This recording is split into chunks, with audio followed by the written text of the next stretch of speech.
Well, good morning. Hi. Thank you for joining us today. This is Chris Conroy, Executive Vice President and General Counsel here at Insurance Agency Marketing. Appreciate you joining and taking time out of your schedule to help you get a little insight on today's issue, federal and state affairs, and how that's impacting your business.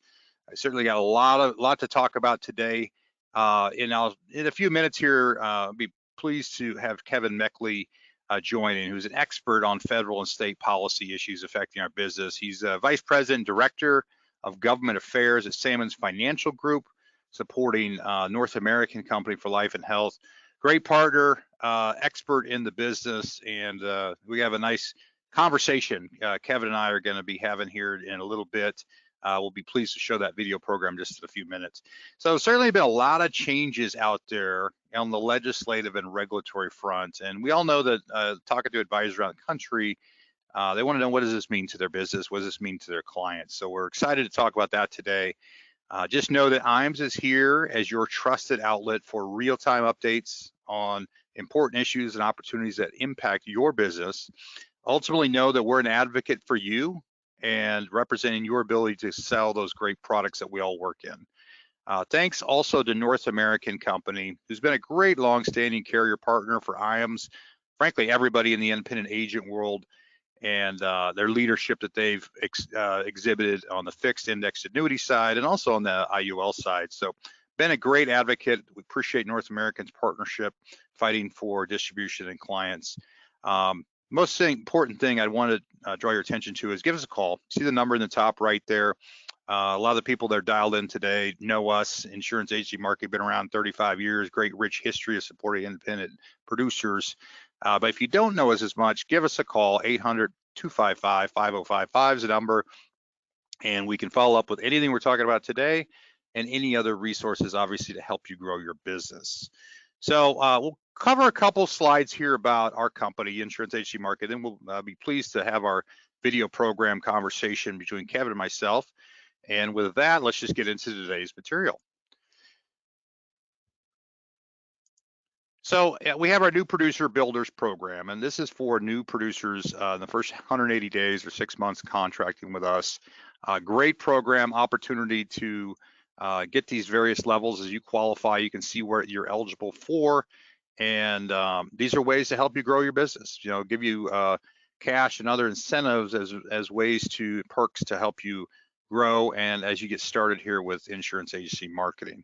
If you'd like to know more about this and how that program works and where you stand, I encourage you, again, reach out to your sales director here and we can get you more information. The other benefit I wanted to cover here is our next slide is our Business Builders program. So the Business Builders program encourages you to work and refer other producers here. And business on the wholesale side is similar to yours in that we know there's great other producers out there, and we would love the opportunity to work with those friends and colleagues that you know. So please refer a producer over here. You get an opportunity to get a $50 thank you check. And below is also our marketing reimbursement program, which is a great opportunity, again, to help you put money back into your business. Real popular. For about every $100,000 in index annuity premium, it's $100 back into your marketing reimbursement account. A great choice for you to help you grow. There's no cap on this. There's no limit on it, like some of our competitors might have. And good opportunity to help you grow your business, put it back into your business, and use some of the great vendors that we have that are available out there. If you'd like more info on that marketing reimbursement account, or have a conversation about how you can use those dollars and lead programs that we have, again, give us a call here and we'll get you details about that. Back office support is something we've made our name for ourselves starting back 36 years ago. It's a really core value here, is taking care of our customers and doing that with outstanding support, back office, and follow through to make your life easier. That's a lot of who we are here. So all the way from advanced case design to quick turnaround times for all of your business on illustrations, case support, new business, anything you need to help you become successful and focus in on what you do best, which is working with your clients. So we here scrub all your applications, submit them on your behalf. We do all that admin tracking for you. We'll get you updates in real time about outstanding requirements, making sure your submission through commission process is very quick and very smooth for you. So that's part of what we do here. We are on Insurance Bay platform, so we can get you set up with carriers real easily and make that a very smooth, seamless process. Firelight. So we're pleased to have our own single sign-on version of Firelight. A lot of you in the business are familiar with this technology. Indeed, we have a lot of our producers on it. It's really a great e-app platform. New carriers are getting added all the time, and it helps you expedite your business and also more accurate. Helps the carriers, helps ourselves here, and ultimately get that business across the finish line as fast as possible. So if you got questions about Firelight, how that works, we encourage you to reach out to us. And it's really, once you get through that first case or two, it's pretty easy to use. We have a big catalog. There's a couple featured carriers there. Certainly we're having a conversation with North American today, one of our key partners on both the annuity and life side, but that catalog continues to grow. We got a couple new proprietary relationships, limited distribution relationships, great products to choose from, but just know we have virtually all the carriers out there and the product lines that are available to independent producers. And then marketing, a lot of what we do here is not just kind of pushing your business through, but it's helping you grow. And ultimately, we want to help you grow your business. So we have a full in-house creative team that can help you with a giant catalog of outside vendors plus internal resources to help you grow your business. So it could be something simple like business logos, websites, all the way through a full customized branding program. And we start this conversation and really let us leverage our expertise here in looking at digital marketing, social media, websites, traditional marketing, and also a lot of the new vendor programs we have that we've have sprung up into ability to adapt in more of a virtual hybrid virtual type of business model. So I'm going to launch a polling question right now. One thing we do with a lot of people and we've had some success with is to talk about doing a market analysis. So we'll do a complimentary market analysis, take a look at your business, give us a little bit of time, maybe 20 minutes or so, and we'll do all the work and come back to you with a report to see what we would recommend. And I got a polling question I just launched out here. Encourage you to, if you'd like that free market analysis, please answer yes. And we have done this for hundreds of other producers and certainly can come back with some great ideas about how we can help you grow your business. So got that polling question out there for the folks that are on here. If you're interested in getting that complimentary market analysis, just check yes. We'll certainly be following up with you after the program. So I'm going to close down that poll and keep moving along here. Thank you. The next slide I wanted to share was a little bit about our website. So we got a great catalog of different programs and services that you can access through that IAMSinc.com website. If you haven't registered yet, it's really simple. We can get you set up on that, and you can have access to a lot of great illustration tools, forms, marketing materials, product news, Annuity Rate Watch, and a lot of other tools we have available to you. So just know we have a great program there on the website.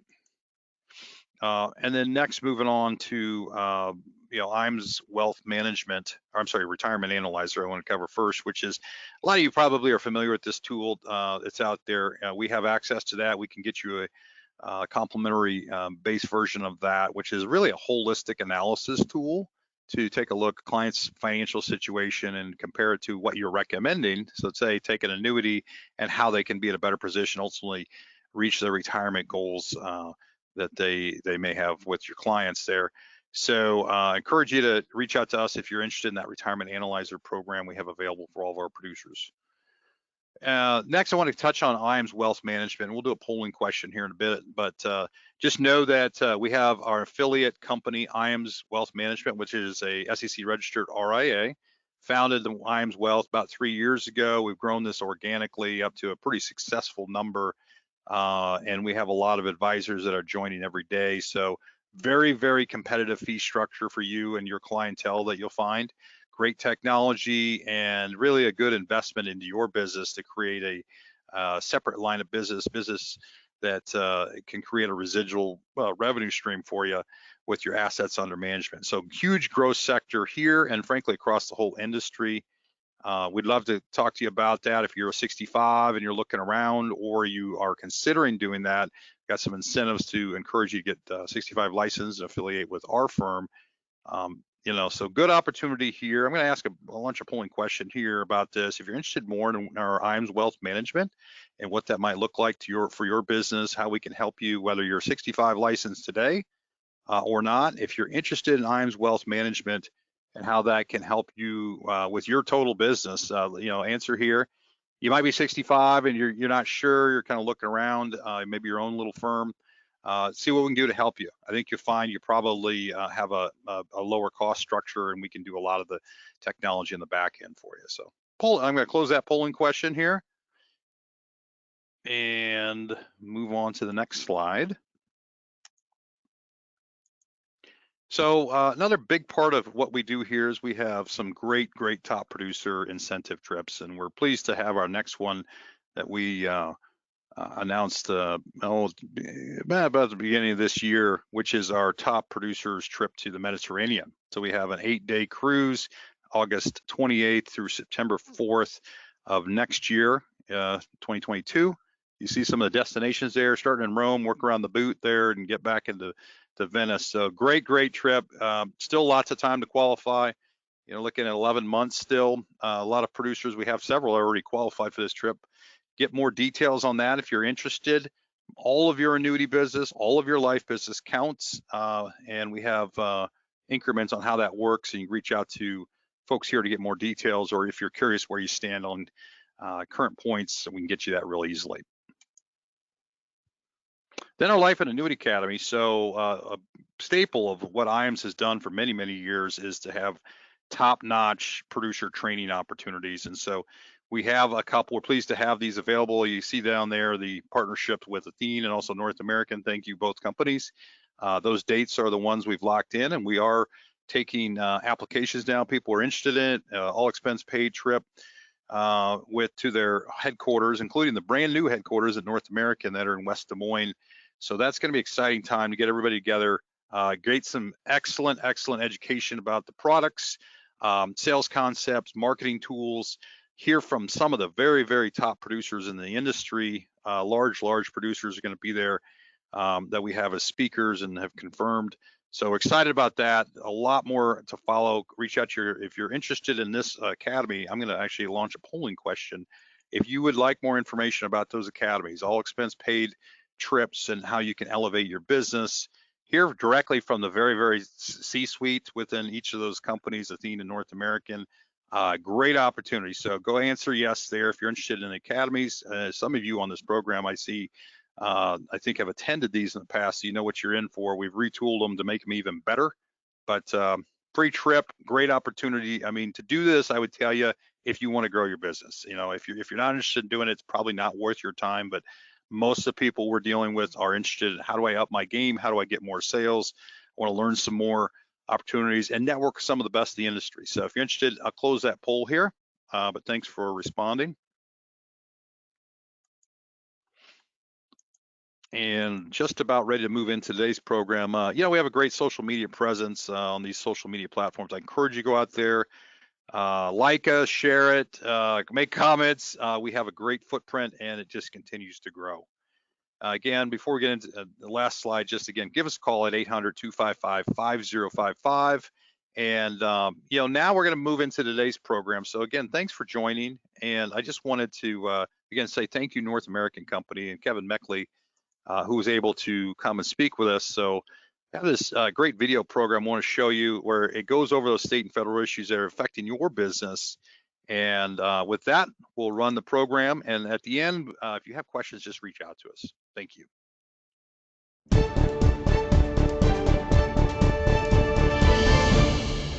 Thank you for joining today's program on state and federal issues that are impacting your business.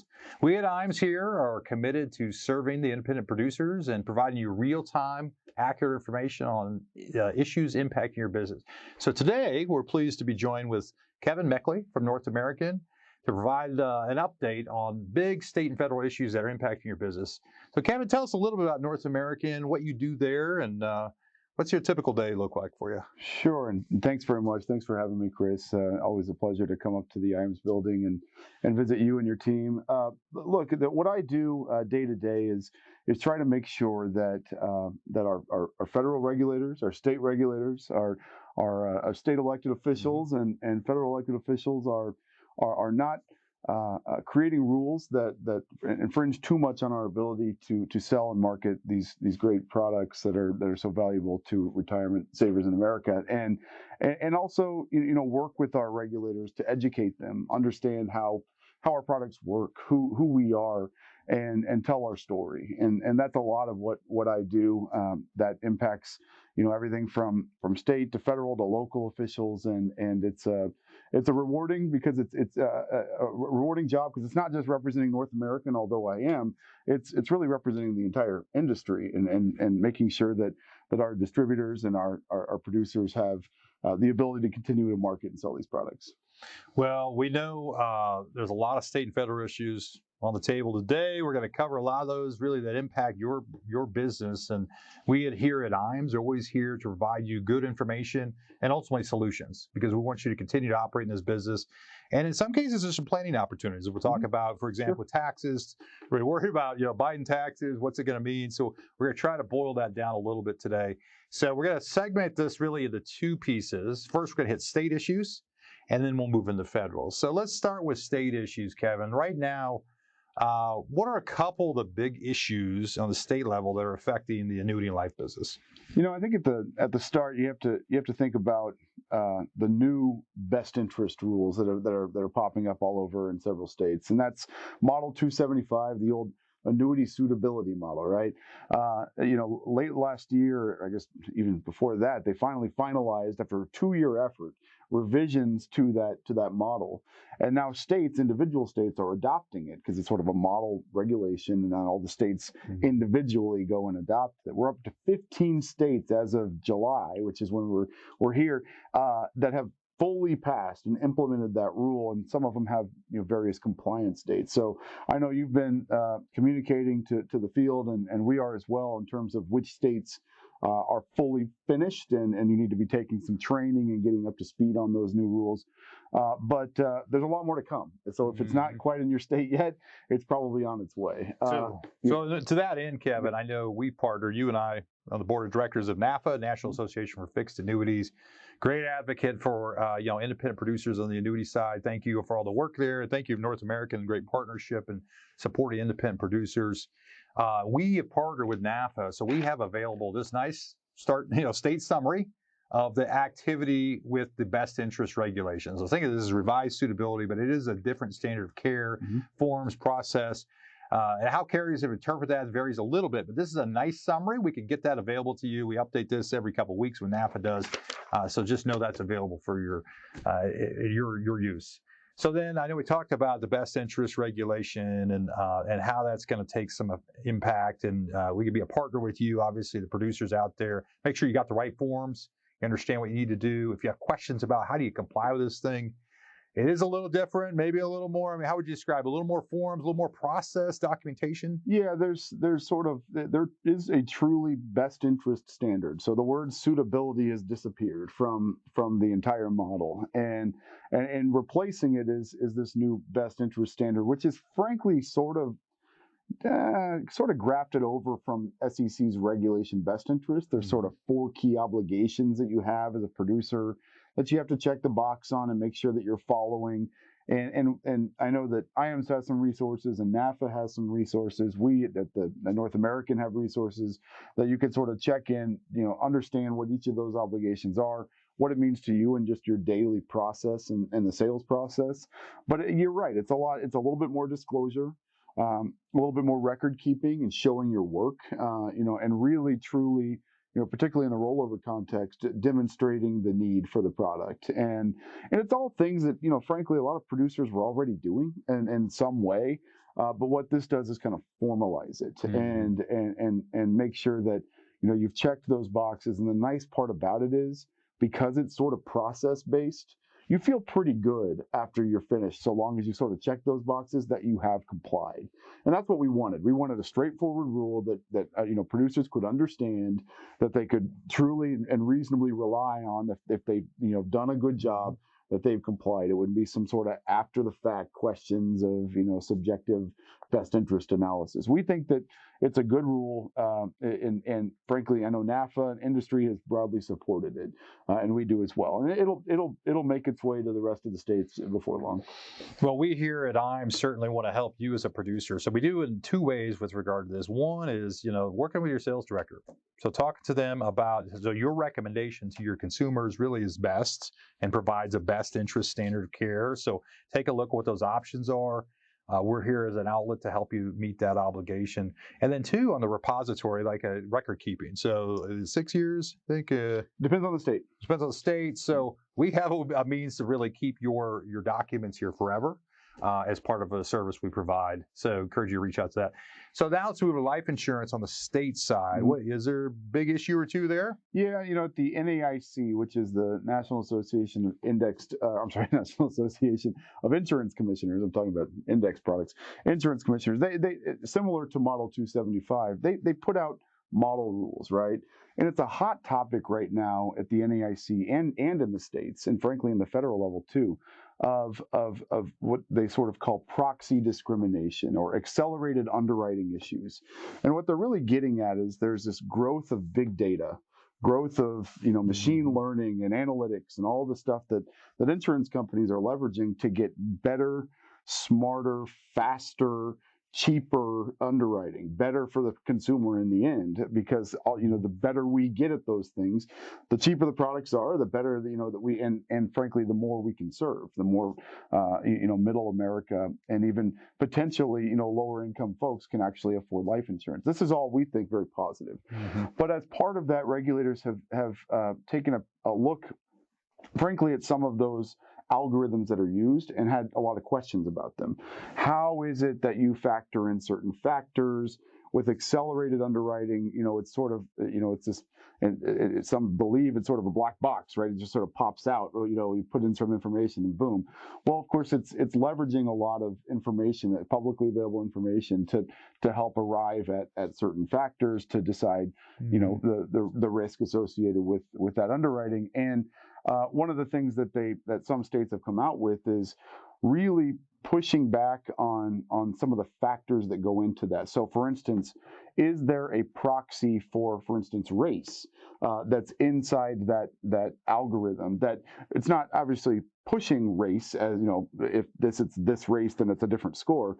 But is there some other data input that is acting as a proxy? So they want to ask a lot of questions about what sorts of things are in there, and we think they're fair questions, and we're industry is sort of trying to balance what is great about accelerated underwriting, right? Rapid, fast, easy, cheaper, all the things that are good, with legitimate questions to make sure that there's no unintended consequences as a result of those scoring. So that's a hot topic. It's frankly pretty youthful in its existence. We'll see kind of where it goes, whether the NAIC fully creates a new rule or model, but individual states are acting on it. It'll be a big topic. We certainly have seen that. I know here a lot of carriers have moved to more of an accelerated underwriting and streamlined process, as we think is good for the industry generally. It provides greater consumer choice, better pricing, so forth. I think that's that balance against, does that algorithm create maybe like a disparate impact or some kind of adverse thing on a protected class basis, which nobody really wants. I mean, of course not. No. The goal, frankly, for industry is to serve as many people as possible. Absolutely. However they can. So let's move over to federal issues. Yeah. So there's probably a few more federal issues on the table. And I know, check out the other webinar program we did on Department of Labor. So let's kick things off with that, because that's one that we've run many different webinars on this and literally had thousands of agents. And I don't go more detail on a separate program, but in a nutshell, Kevin, what's going on with Department of Labor? Yeah, it's been this. I feel like we're in a time machine. We're stuck here, right? Back in 2010, we had a rule. 2015, we had a rule that got ultimately killed in the courts. Trump administration sort of brought in a new version of it, and now the Biden team is looking at a completely new one. So we've got, spanning 11 years now, and it's going to keep going, unfortunately, for a couple more. But as we stand today, I think that's what's important. We are in a situation where, generally speaking, if you are advising or recommending a product in the qualified market, qualified space, there are some obligations you probably need to be following, including recognizing that you may be tripping fiduciary status under DOL and ERISA. And as a result of that, you need to be following certain PTEs or pathways to compliance beyond just tripping that test. So you trip the test, okay, now you need to make sure you have at least a disclosure in place, like an 8424 disclosure, which I know you guys have some information on, or, in this interim period between now and the end of the year, at least at a minimum following what's called the impartial conduct standards, which is, making sure that you act in the best interest of the customer, reasonable compensation, and no materially misleading statements. All that to say that between now and December 20th, it's sort of this sort of gray period where we need to be starting to think about making sure we have a compliance pathway. Come December, though, absolutely, we need to be using 8424 or a new exemption, which the Trump administration put out, 2020-02. There's a lot more on this. I know that you've got another program that we went deeper on these issues, which certainly recommend you take a look at. But the whole idea, the takeaway is tons of change coming on DOL still. Be sure that you're paying attention to watching your emails from IAMS and also from North American. We'll have more information coming. But the other takeaway is there's more to come, right? The Biden administration is working on a new rule right now that we'll likely see before the end of the year. And that rule is going to probably be another game changer, similar to what we saw with the Obama era. Right. Well, and I guess I want to put a plug in here for North American. I know North American is a great advocate for independent producers, and really coming up, and not anti-regulation, you're just in favor of workable regulation. Absolutely. Something that actually can work for our industry. In the independent producer world, frankly, the Obama rule just wasn't workable. And that's what led to some litigation in partnership with some others like the Chamber of Commerce and NAFA and so forth, ultimately prevailed in the Fifth Circuit. That's kind of where we were. And now we're in a rule where it's a Trump rule. The Biden team decided, let's just let this stay on the books. And now we're in this interim period where you still have to comply with something. We have here a best practice compliance guide, if you will, for that Department of Labor rule. So reach out to your sales director. We can get you that. We also have a sample PTE 8424 compliance pathway form. And the other thing is going forward, we know it's going to change. That doesn't mean just stick your head in the sand. Talk to us. We get you information. And we expect that there will be changes. We're fighting for you, certainly with the trades, to make, hopefully end up with a rule that's real workable. Second federal issue I might ask you about is SEC. So that's another standard of care thing. Who's that affect? When did it take effect? What is it? June of last year is really when it came down, and ultimately it's kind of funny. This whole SEC framework came about right after the Fifth Circuit ruled in the original DOL case. So this is all sort of tied together, right? So DOL Fiduciary Rule is knocked out in the courts, the Obama era rule, and the Trump administration is now in office, right? And so they decide not to, fulfill additional litigation efforts on that, say it sort of fizzles out, but they say, look, the SEC, who we think is the right regulatory body to take on this effort, they do a multi-year effort, get Reg BI completely finished, and then now of course the Team Biden is in there. So what is new on Reg BI? Not a lot, frankly. There's new commissioners at the SEC. They are now in a Democratic majority. But they've sort of said, look, we're not going to go fight about creating a whole new Reg BI right now. It's not a top priority right now. But what they are saying is that we're going to come out and enforce it to its full degree. So the enforcement mechanisms within the rule and the SEC can really push. That is the way I think that we'll see Reg BI playing out in the next, couple of years. And ultimately, if they're seeing through enforcement some things that they don't like, then it may open up into a new rulemaking effort. But for now, we think Reg BI is at least here to stay. for now, and the ball game is really back in the DOL. It is kind of interesting. We get questions about this. There's a standard of care at the SEC, there's standard of care at the NAIC we talk about, and now there's standard of care at the Department of Labor. And they kind of work together, but they're different. You got to jump through each of those hurdles. There's no safe harbor. You jump through Reg BI that you automatically get Department of Labor. You have to jump through each of those things. To that end, I know a question we get from a lot of reps is, hey, I'm already doing broker-dealer, Reg BI, aren't I good enough? The answer is not really. No. Talk to your broker dealer, because they're going to have additional responsibilities, and there are some additional requirements on the firm in particular. More liability potentially. So just check with your broker dealer, and also talk to us as far as some of our compliance pathways we shared. So let's move on to retirement legislation. Sure. So a lot on the table. We had some positive things with Secure Act and the past, and maybe a negative a little bit was, with the 10-year rule. But where do you see retirement legislation headed maybe through this year? So, as you mentioned, Secure Act 1.0 got done. Everyone was generally on the Hill was very supportive of that. Just a couple people really held it up. It was very bipartisan. Ultimately got through and rolled in through compliance late last or the year before.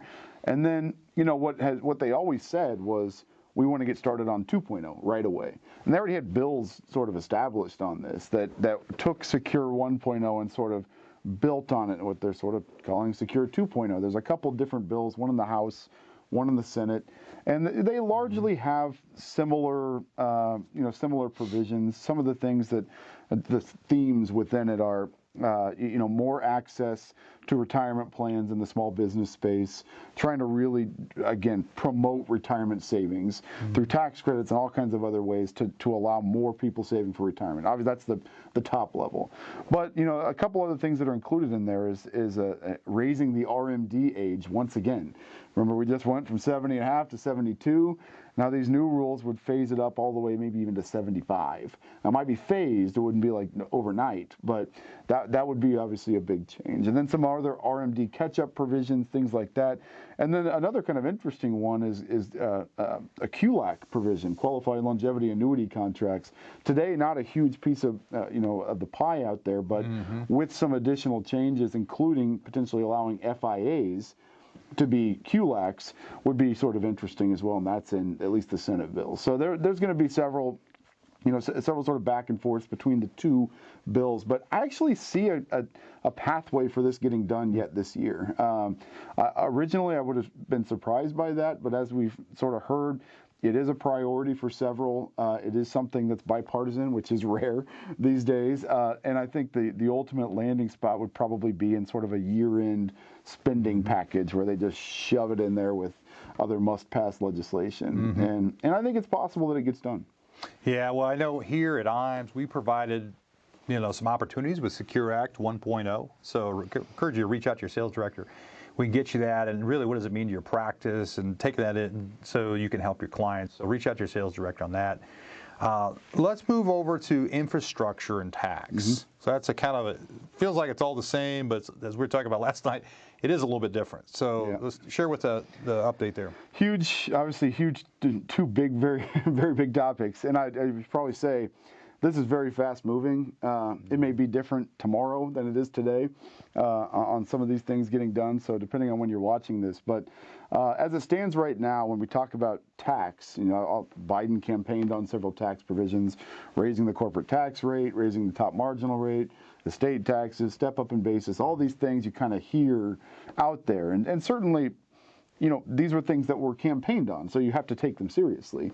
Now, what of course he has to do, though, is get stuff through Congress. And that's a little bit tougher, right? And so what Biden proposed is really two big, huge infrastructure bills. One that was kind of the old, roads and bridges type of infrastructure that was paid for largely with corporate tax rate changes. And then the other, more of a social infrastructure package, more, child care coverage, things for elderly, all that sort of stuff built in that's more human sort of infrastructure, I guess you could say. And that one is funded by more individual tax rate changes. And these are proposals, of course, that Biden, of course, handed off to the Hill. the Hill said, thank you for that. We're going to go do our own thing because that's what happens on the Hill. And of course, that's also the case when we have such a close margin in the Senate of 50-50, and in the House, effectively 3 or 4 votes between Republicans and Democrats. So where it stands today, right now, is sort of, there is a bipartisan infrastructure package that's got some legs. We'll see if it gets across the finish line. That doesn't include any tax changes. That's why Republicans are on board. It's sort of their red line, right? They say, look, we like infrastructure, but we don't want to raise taxes to do it. Find some other ways. That package is about $1 trillion, big number, and actually it has a chance to pass. The thing that we need to focus on, though, is more the other side of that, which when we start talking about tax increases, that would include maybe the second package, which will not have Republican support. And the only way they will get it through is through a process called reconciliation. And what reconciliation really means is you get to bypass the 60-vote threshold in the Senate, which means you got to get all 50 Democrat senators to agree on one thing, which itself is very difficult. But to do so, if they sort of do dual tracks, right, here's the bipartisan infrastructure package, and here's this other one. The things that they're talking about in the other one would include some of that human infrastructure stuff, and to pay for it would likely include a corporate tax rate raise. Biden went 21 to 28. Probably would land closer to 25 if I had to guess, and that's just because you hear more moderate Democrats say that's the number they'd support. And then, in terms of the other low-hanging fruit for politically, I think that top rate, the top individual earning rate, maybe even, when you hear about step up in basis, I get a little bit, I just don't know if there's quite enough support to get there. But some of the more low-hanging fruit, taxing corporations and taxing the rich, there's enough there that probably you could get people on board with, because it obviously polls very well, and those are things that they think they can get through and get all 50 on board. In terms of the state tax and step up in basis, I wonder a little bit if they'll get there. I know it's out there. I know it's popular to talk about. But I think Republicans would love to campaign in 2022 on those issues if the Democrats ultimately did that, and that might might be a tough sell. So I'm a little more bearish on huge tax changes, although I do think there will be some likely, particularly some of the more low-hanging fruit stuff. Well, I know we were talking about this last night a little bit, which is while the Dems do have power in both houses, just because they have doesn't mean Biden's going to get everything, right? So talk about, it's maybe not as polarized as you watch social media, and it's like all the Republicans and always line up the same way. Democrats always support. So there's enough of those people kind of in the middle that have to be appeased, and their needs have to be met. Their constituents have to be met. So is it not as polarized as maybe you read in the media? I think it's pretty polarized, but there's enough of these middle ground people? Yeah, I think you hear about, like, for instance, Senator Manchin of West Virginia and Senator Sinema of Arizona, very moderate Democrats who are frankly very comfortable working across the aisle. In fact, that's who are very involved in this bipartisan package. And frankly, I think it would be tough for them to go back to their states and sell a $6 trillion infrastructure package through reconciliation with no Republican support. I mean, that's a tough sell for them to go home and do. So I think they know, and Biden's team knows, they need to strike out in every respect with trying to get a bipartisan deal done before they would sign on with a reconciliation bill that would be going it alone without any Republican support. That's why I think the bipartisan bill actually has some legs. It's got a chance because there's enough folks, I think, with some interest in getting it done on both sides of the aisle. But to your point, yes, there's a little bit of that where people are happy to work together, a few offices and sort of, but at the end of the day, I mean, Republicans are still drawing a red line on tax increases. So if you want to do a corporate tax rate, you're probably not going to get any Republicans on board. If you're going to do a step up in basis, you're probably not getting any Republicans on board. So it's, in terms of things that are certainly still polarized, those issues are, and a lot of it's looking forward to 2022 and 2024. And do you want to raise taxes in a pandemic? Like, it's a great talking point for Republicans. Well, Democrats can say, well, of course we need to raise it on the rich and wealthy. I mean, that's their talking point, right? So it'll just kind of see interesting how it will play out. Kind of feels like they're always running for office. Absolutely. Never we're already talking about the next election. Never a day that they're not running for office. One resource I know we have available is part of our macro tax planning package that we rolled out here just the last couple of weeks. I encourage you to reach out to your sales director. Here's one of those pieces. But this provides a lot of great agent presentations, some guides, prospecting letters, social media posts. Taxes, what the impact is potentially to clients is such a huge issue right now. So we've got a lot of great resources here. This is just one of a big package put together. So appreciate it. Just reach out to your sales director. We'll get you more information. Well, let's talk about looking ahead. And I know you did a little bit of prognostication, but what are some big things you see maybe into 2022? Yeah, we'll put our pundit hats on for a minute. And look, elections have consequences. We know that. I mean, we see that with the DOL rule. We see it with tax discussions that we just had. Every time there's a new election, it brings about different things, right? And that's not only the case in D.C., that's the case in the states, right? 11 insurance commissioners in the 50 states are elected. The other 39 are appointed by the governor. So governor races matter. So when I'm out there sort of looking at these things, I'm tracking all of it, because every time we have a great relationship with an insurance commissioner and the governor loses, well, we might have a new insurance commissioner, so we got to go rebuild those relationships. So absolutely, when you look forward to 22, I think there's a good chance the House will flip, and that would of course create a separate control in House and Senate again, which might lead to some more gridlock, which is not unexpected.